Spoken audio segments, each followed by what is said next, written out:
Benvenuto. Welcome to Cherry Hill Home Cooking. My name is Mark, and this is Wade. And today we're having Thanksgiving dinner.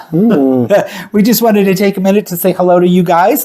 And here's the star of the day, our 25-pound turkey, stuffed with my cornbread stuffing. We're going to have some delicata squash roasted.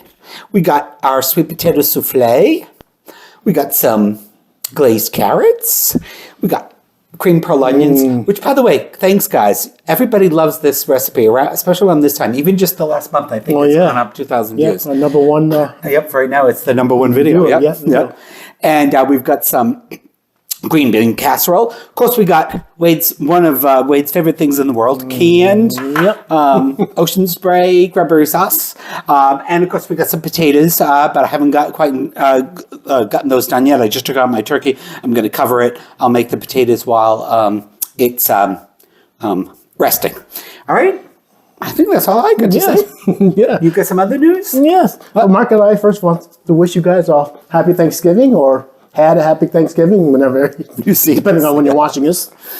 And thank you all for we hit a new milestone, 1,000 subscribers. Yay! It may not seem like a lot, but it's a big deal to us. Yeah. I think it's 1,007 as of just a little while ago. So thank you for watching our videos, and please continue to like and subscribe. And happy Thanksgiving! Happy Thanksgiving! Ciao! Hi, Mom and Dad. To all my friends. And the same here. Andrew, Jackie. Jackie, David, Matthew, Lisa. Anyway, happy Thanksgiving, everybody.